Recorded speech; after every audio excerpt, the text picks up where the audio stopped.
My name is Ben Terwilliger. I am the Executive Director of the Eudora Area Historical Society and the Eudora Community Museum. Our museum is devoted to protecting and preserving the history of the City of Eudora and the Eudora area. The museum we operate, the Eudora Community Museum, is located at 720 Main Street in downtown Eudora. The Eudora area is home to an incredible diversity of cemeteries. I have been able to locate 13 unique cemeteries located within what we define as the Eudora area. In this presentation, you will learn about the unique history of each of these cemeteries. Some of these cemeteries are relatively large, but most of them are very small. These cemeteries are located within the Eudora city limits. 3 of these cemeteries are located within the Eudora city limits, but most of them are located in the rural country surrounding the city of Eudora. These cemeteries range from public cemeteries to private family cemeteries to religious-based cemeteries to ethnic-based cemeteries. These cemeteries have a unique story and history. Exploring the history of these cemeteries helps illustrate the lives of the people buried in those cemeteries and the communities in which they are based. I have used the term Eudora area a few times now. I will now define what we constitute as the Eudora area. The Eudora area includes the entirety of the city of Eudora and the township of Eudora. The Eudora area also includes the entire area serviced by the Eudora School District and the Eudora Postal Delivery Area, and anyone with a Eudora mailing address. Therefore, the Eudora area expands outside of Douglas County and includes portions of Johnson and Leavenworth counties. The Eudora area includes 5 smaller historical communities, which are Clearfield, Fall Leaf, Hesper, Prairie Center, and Weaver. All of these communities were always quite small in terms of population, but they each had a unique founding and history. The only one of the communities that I just named that doesn't have its own cemetery is Weaver. I'm unsure if Weaver ever had a cemetery. If they did, it's possible it could have been washed away by one of the many floods, as Weaver's in the Kansas River floodplain. However, it's possible they never had one because Weaver is located so close to the City of Eudora Cemetery, less than 2 miles away. Therefore, Weaver residents possibly could have just used the City of Eudora Cemetery. All the other small communities had their own cemeteries. In the early years of the history of the Eudora area, families often buried their relatives on their own land. Mary Breckheisen Rodwald wrote in the Eudora Community Heritage book of 1977 about one such burial near her parents' early Eudora farm. Quote, "A cemetery was established to the northwest of the buildings. Not much remains. One man who was buried there requested that an apple tree be planted on his grave.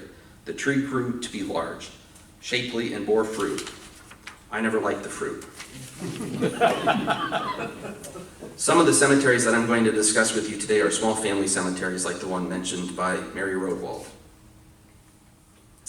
I'm going to cut this out too. This was for the Senior Foundation. All right. Southwest Cemetery. The first cemetery I'm going to start with today is likely the oldest cemetery in the Eudora area, the Southwest Cemetery, which is located in the city of Eudora. Please note that on the first slide for each cemetery, I've included an image of a map which shows the location of the cemetery represented by a gold star.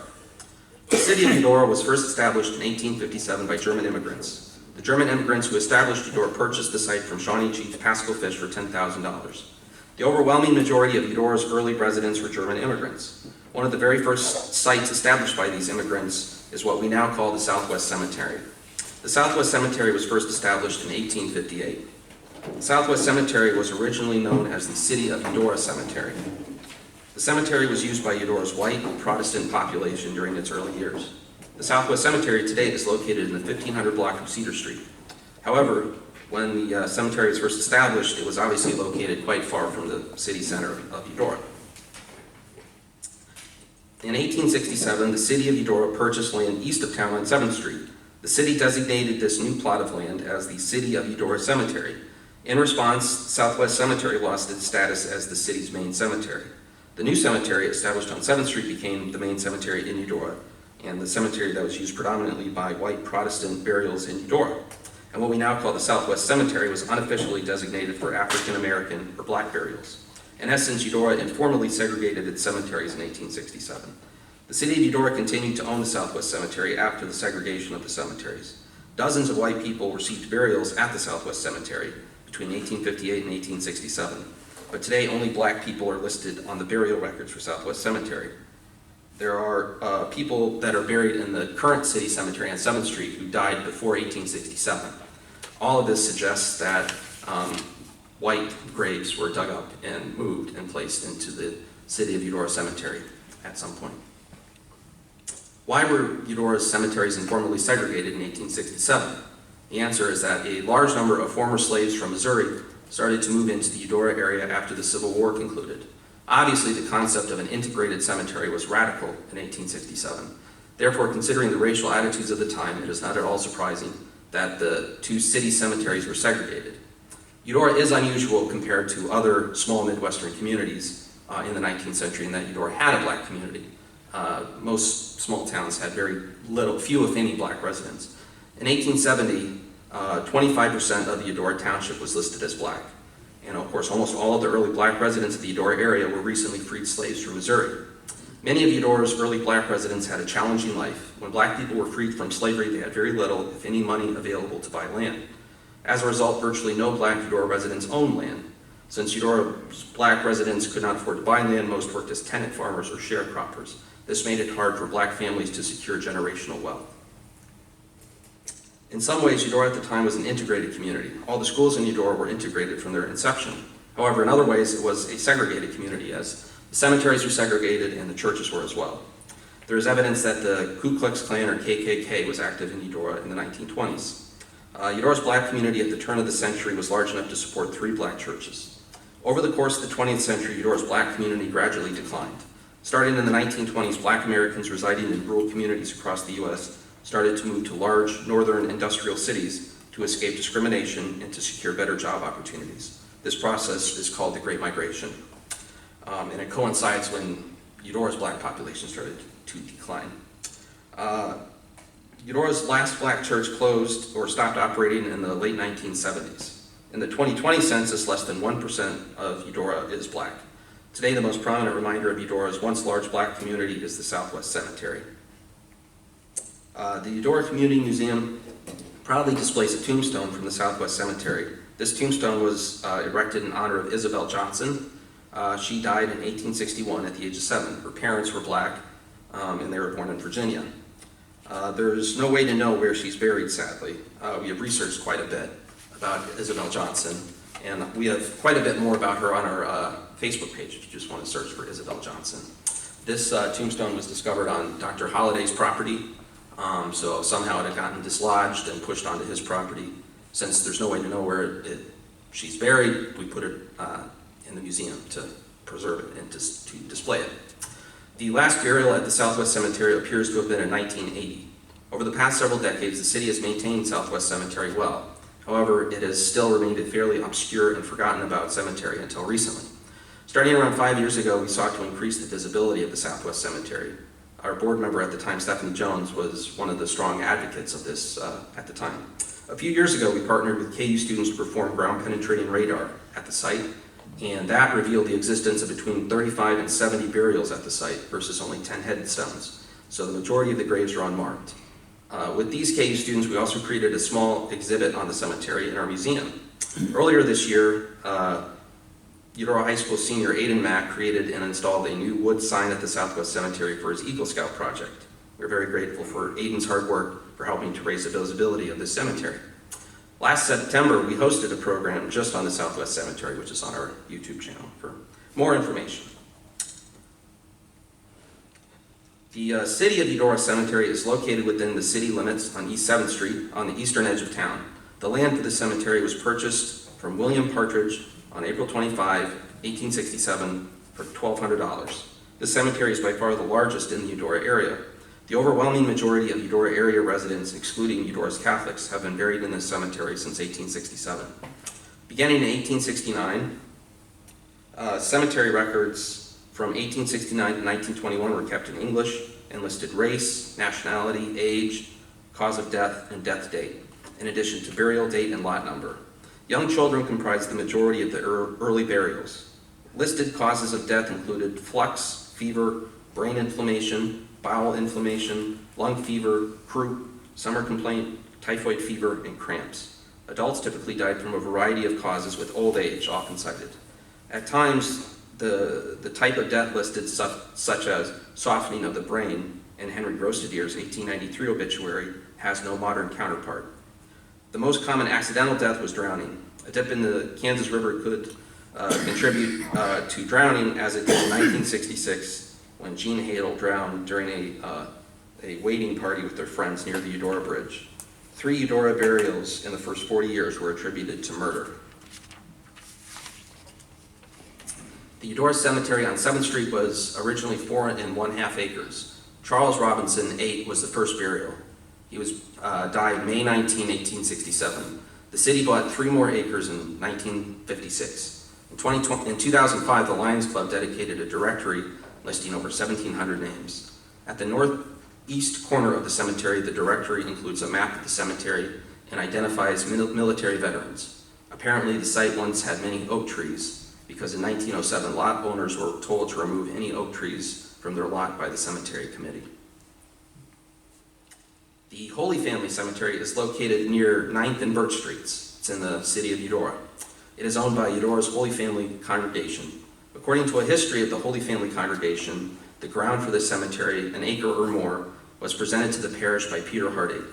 According to interment records, the first burial in the cemetery was that of Stephen Vitt in 1867. 2 of the earliest burials in the cemetery were that of Henry Seawald, 8, and Anton Seawald, 9, the sons of Joseph and Thecla Seawald, both drowned in the Kansas River. The Holy Family Cemetery expanded in 1961 with the purchase of Rothberger land. Additional Rothberger property on the west and their home, later demolished with other buildings except the smokehouse at the northeast corner of 9th and Birch Streets, were traded for another house. Barbara Seawald, a cemetery overseer and author of the Holy Family Cemetery, deaths 1864-2002, said church records do not list early, unbaptized, or single lot graves. On the southwest edge of the cemetery stands a small building with the statue of St. Joseph inside. Mark Grostadier, Brian Winkler, John Becker, Mike Becker, and Al Coleman restored this former smokehouse, used by John Rothberger and family for smoking hogs, and converted it into a place of prayer. The structure dates to the late 1800s, according to Bill Edwards. In 1987, Barbara Seawald and others started a committee to upgrade the cemetery. They used rock from the original fence for the main entry and put a wrought iron gate and new fencing donated by Lee Zimmerman in honor of his parents in 1990. The year before, vandals did $15,000 of damage to the headstones. This cemetery is active and well maintained today. Eudora's Beni Israel Cemetery is located at the intersection of 20th and Winchester Road in the Eudora Township. However, it is surrounded by the city of Eudora on 3 of its 4 sides. Several of the original families that established Eudora in 1857 were German Jewish immigrants. Many people of the Jewish faith, especially more conservative Jews, adhered to the belief that Jews cannot be buried with Gentiles or non-Jews. Accordingly, it was important for Eudora's German Jewish community to have their own separate Jewish cemetery. The Beni Israel Cemetery was established in 1859. Many of the oldest tombstones in the cemetery were inscribed with Hebrew. Several members of Eudora's Jewish community were prominent leaders in Eudora in the 1850s and 60s. However, by the 1890s, virtually all members of Eudora's once sizable Jewish community had moved away. Consequently, the Beni Israel Cemetery became relatively inactive and was overlooked. Thankfully, before the cemetery faded away completely, it was rediscovered by the Lawrence Jewish Community Congregation in the 1970s. Since then, the Lawrence Jewish community has owned and operated the cemetery. They are responsible for significant improvements to the cemetery in recent years. In 2013, with help from the Eudora Area Historical Society, the Beni Israel Cemetery was listed on the National Register of Historic Places. There's only a handful of cemeteries in the state listed on the National Register, and there's only a handful of Jewish cemeteries in the state. So I think it's quite remarkable that we have a Jewish cemetery on the National Register in Eudora. Obviously, the cemetery is very active and it's well maintained today. The expert historian on this cemetery is cave professor Dr. David Katzman. Dr. Katzman has made 2 presentations about this cemetery to our membership, once in 2011 and once in 2023. Both of those are on our YouTube channel. Dr. Katzman also hosts an annual open house at the cemetery in the fall, where he discusses the history of the cemetery. Hesper is one of the communities within the Eudora area. It is located 2 miles south of Eudora in the Eudora Township. It is one of the oldest communities in Kansas. It was established by staunchly anti-slavery Quakers in the 1850s. The Hesper Friends Quaker Church was one of the first institutions established there and remains in operation today. Hesper was strategically located along one of the main branches of the Oregon Trail. On August 21st, 1863, William Quantrell and his pro-Confederate raiders from Missouri made a deadly stop in Hesper while they were traveling to Lawrence. At Hesper's peak in the 1870s, the community had a post office, a general store, library, and school. In 1884, the Hesper Academy opened in Hesper, which was the first high school in the Eudora area. Throughout the 20th century, the Hesper community began its gradual decline, and today only a handful of houses and the Friends Church remain active. Several notable people grew up in the Hesper area, including John Outland. John Outland played and coached football at KU and was inducted in the College Football Hall of Fame in 2001. Walter Roscoe Stubbs, governor of Kansas from 1909 to 1913, grew up in Hesper. He was a leading progressive in Kansas politics in the early 20th century. And James Davis, who went on to help establish the Hesper Friends University in Wichita, was also born in Hesper. The Hesper Cemetery is located next to the Hesper Friends Church on North 1100 Road in the Eudora Township. Jonathan and Phoebe Mendenhall donated 6 1/2 acres for the cemetery. The earliest graves at the cemetery, according to the tombstone census of Douglas County, are from 1862 and belong to Alonzo Toothman, Eliza Gurley, and Eliza Park. Annie Rogers Stanley, a granddaughter of the Mendenhalls, in 1927 started a cemetery endowment to fund the cemetery's upkeep. Various contributions, including substantial gifts from Charles Hill, a former Hesper resident, have kept the cemetery maintained, which is now overseen by the Society of Friends. This cemetery is active and well maintained today. The Day Family Cemetery is located at 799 East 2300 Road in the Eudora Township.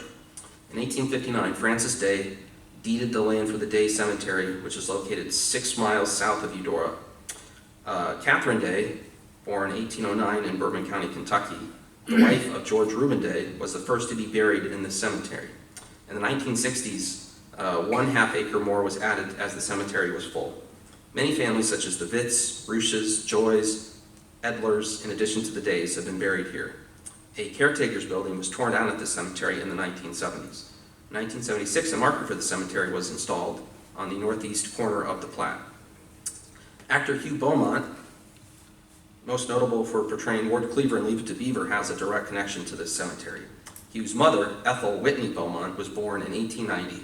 She grew up in various places in rural Douglas County. Ethel Beaumont's parents, or Hugh Beaumont's maternal grandparents, John Henry Whitney and Kate Whitney, are buried in the Day Family Cemetery. It's local tradition that Hugh Beaumont was born just south of Eudora. However, there's no sources that would support that claim. Hugh Beaumont stated he was born in Lawrence. A Lawrence newspaper article from 1927, right after Hugh had become a major radio star, there was an old woman who said, "I know where Hugh Beaumont was buried. He was born in this house on Kentucky Street." And the Beaumonts were listed as living in Lawrence in 1910. Regardless, the Beaumont family still has a connection to Eudora, and it's maintained through the Day Family Cemetery. Clearfield is a community within the Eudora area in the Palmyra Township.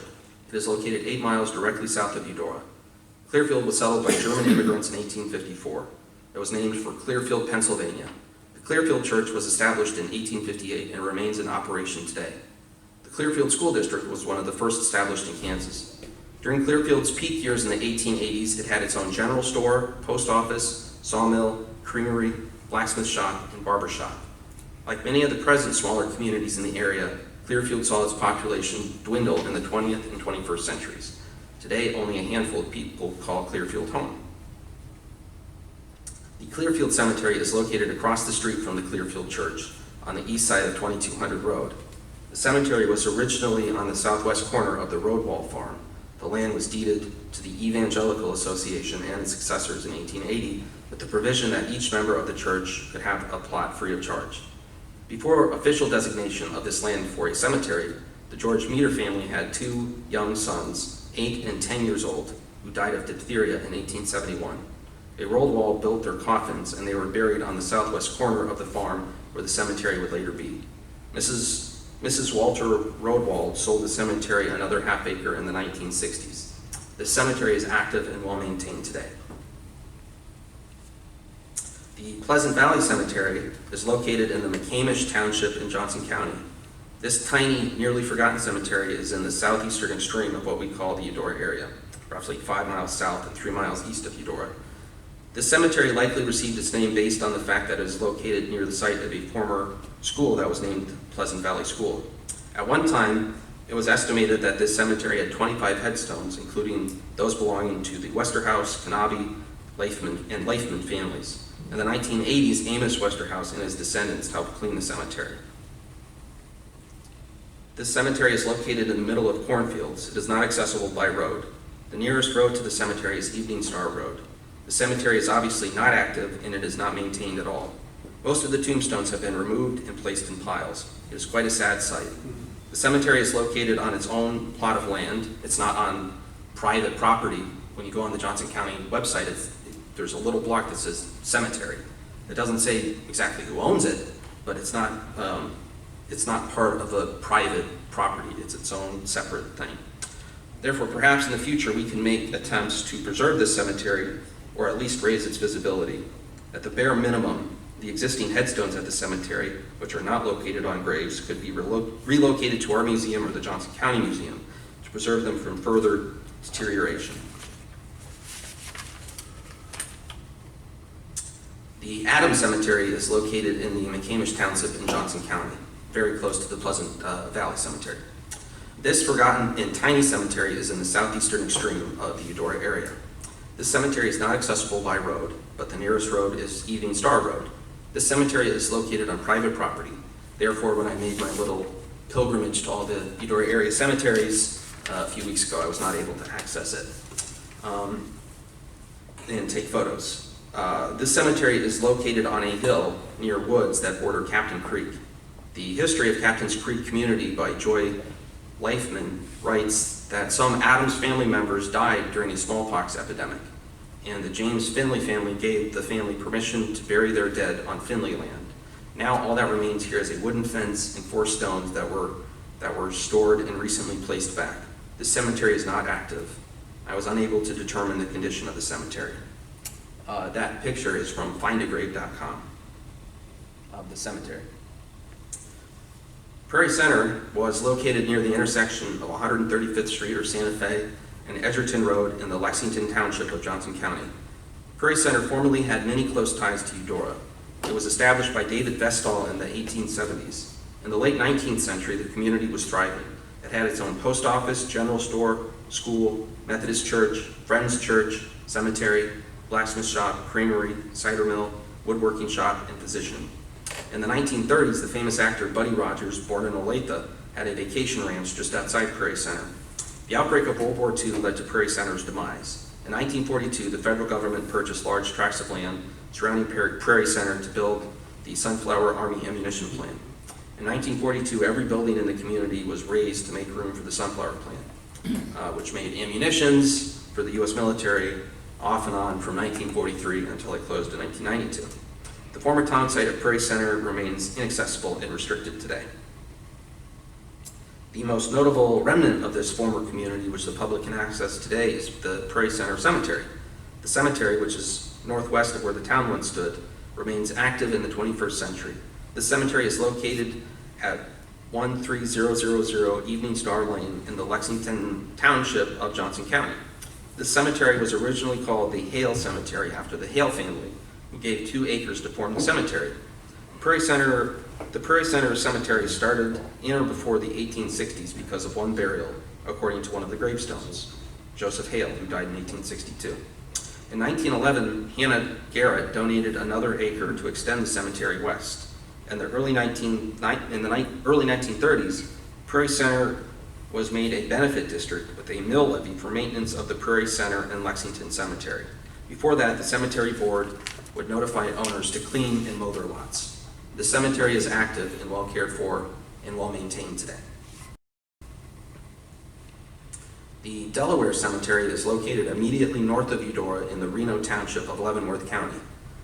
It has been used by members of the Delaware tribe since the 1800s.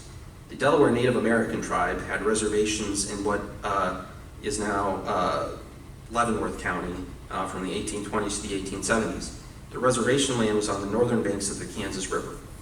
Starting in the 1850s, the American government opened up the Kansas territory to white settlement. As a result, the Delaware tribe was gradually forced to leave Kansas with virtually all other tribes of Kansas and relocated to the Indian Territory, or modern-day Oklahoma. The fact that the Delaware were even in Kansas to begin with is quite tragic. The Delaware tribe originally was based on the East Coast. They occupied what is today Manhattan Island in New York City, but the tribe was forcibly and continually pushed west across the continent, starting in the 1600s. They had been pushed west over 1,000 miles into Kansas in the 1820s. Of course, the tribe faced many hardships along the way. Although the cemetery has come close to being destroyed by floods several times, the 1951 flood washed away a few headstones from the cemetery and surrounding fence. It has been preserved, restored, and maintained through the effort of Lois Kerner and his wife Wilma. In 1976, the Haskell Institute helped the Kerners with the restoration of the cemetery, which included the hanging of a sign reading Delaware Cemetery over the entrance.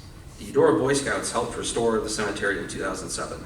Today, it is owned by Marilyn Nice. In 2020, the cemetery was added to the National Register of Historic Places. As I mentioned earlier, there's only a handful of cemeteries in Kansas on the National Register, so that's quite an honor. It is not very active, but it is well maintained today. Fall Leaf is located in the Reno Township of Leavenworth County, just across the Kansas River from Eudora. Fall Leaf was established in 1865 by the Kansas Pacific Railroad because, quote, the railroad needed a stop between Kansas City and Leavenworth. Before the town of Fall Leaf was established, it was home to the Delaware Native American tribe. The town of Fall Leaf was named in honor of Captain Fall Leaf, 1807 to 1880, a Delaware chief who lived in the region. Captain Fall Leaf was considered a traditional Delaware war leader. Throughout the late 19th century, Fall Leaf grew into a prosperous community. The land surrounding Fall Leaf is home to highly productive agricultural land. By the end of the 19th century, Fall Leaf had a railroad depot, a coal house, a privy, a general store, post office, garage, stockyards, stable, and blacksmith shop.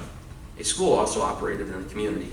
However, the town began its gradual decline throughout the 20th century, and the town's close proximity to the Kansas River meant that the town was the victim of floods in 1903, 08, 51, and 93. Fall Leaf is home to only a handful of residents today. Perhaps the most notable surviving building in this community is the Fall Leaf School, which was restored by Don and Diane Huggins about 15 years ago. The Fall Leaf Cemetery, also known as the Villa Eden Cemetery, is located around 1 mile north of Fall Leaf. This cemetery is quite isolated, far from any public roads, and it is located entirely on private property. I was not able to access this cemetery, therefore I do not know if it is active or well maintained. However, the cemetery is documented on findagrave.com, which is where I got that picture from. The Luckin Cemetery is a small family cemetery that is located just north of Fall Leaf in the Reno Township of Leavenworth County. This cemetery is located on private property and is not accessible. Therefore, I was not able to visit this cemetery. The cemetery is not accessible by road. The nearest road is 230th Street. There are no photos of this cemetery on findagrave.com, so I'm not entirely sure where it's located. According to GPS, that's where it's located. Perhaps it's in those bunch of trees. Don't know. Louise Rietz, a German immigrant, was buried in this family cemetery in 1877. She died while trying to cross the Kansas River to Eudora after a horse accidentally backed her buggy into the river. Also buried on the Luckin Cemetery was her second husband, August Luckin, from Germany, who died in 1904. Frederick Rietz remembered his funeral, saying that several men held the reins from a team of horses to lower the pine box into the grave. Lastly, I would like to conclude with a brief overview of the burial practices of Native Americans who have lived in the Eudora area for thousands of years. Indigenous, or Native Americans, have lived in what we call the Eudora area since 7000 BC. Around 3,000 years ago, Native Americans of this area started to practice agriculture and settled in permanent villages along the banks of the Kansas River. In total, humans have lived in what is now the Eudora area for 9,000 years. Of course, white Europeans have only lived here since 1850. So 2% of the time that humans have lived here, it was inhabited by us, Americans. 98% of the time, it was inhabited solely by Native Americans. Accordingly, the vast majority of burials that have occurred in what is now the Eudora area were done by Native Americans. The Kansas tribe lived here as early as the 1600s. However, we really don't know the names of the tribes that lived here before the Kansas. Nevertheless, it's safe to say that dozens or even hundreds of tribes have called this area home for 9,000 years. Other than the Delaware Cemetery, there are no official Native American cemeteries in the Eudora area that I'm aware of. However, it's quite likely that Native American graves are located throughout the modern Eudora area. Before European colonization, Native American burial practices in this region varied by tribe, but often included burial in the ground, on scaffolds, or in trees, especially if the ground was frozen. Many tribes also incorporated ceremonies, rituals, and the placement of grave goods, reflecting their spiritual beliefs and worldview. Since we don't know where these graves are located, and since there could be thousands located within the Eudora area, we should consider the entire Eudora area as a cemetery. Accordingly, we should treat all of the land in the Eudora area with care and respect. We should avoid polluting, littering, and desecrating land in Eudora. And my conclusion. At first glance, it might seem like Eudora is a relatively homogeneous community. That's not true. It's actually a fact that the Eudora area has an incredible diversity of communities over the course of its history. This diversity is reflected in the fact that the Eudora area is home to an incredible diversity of cemeteries. All of the 13 cemeteries of the Eudora area tell a different story. All of these cemeteries are unique with their own unique histories. However, all of these cemeteries are also connected, just as all of the different communities that have lived here are connected. All of the diverse groups of people that have made Eudora their home have had one thing in common. Every group that has made this place home has sought to build a successful and happy life for themselves and their families. The concept of building a happy life for yourself and your family is something that unites everyone from our community's past, its present, and its future. All of the diverse groups of people who have built our community have made it the community that it is today. That's all I have. Thank you.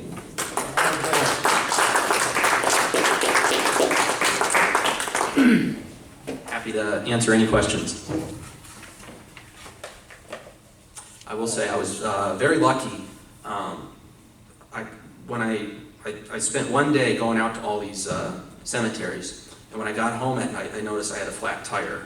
So I'm grateful I had it in my garage, not at the Pleasant Valley Cemetery, 10 miles south of town, completely in the middle of nowhere. So I dodged a bullet there. Yeah. Did you try and reach any of these private property owners? I didn't know. I'm sure I could, and they might let you on there. Yeah. Why were the oak trees removed from the City of Eudora Cemetery? That's a good question. I don't know. It just was reported. You're the tree expert. You're supposed to know this, John.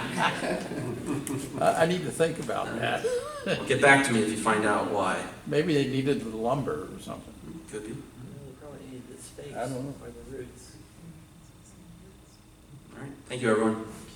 Thank you.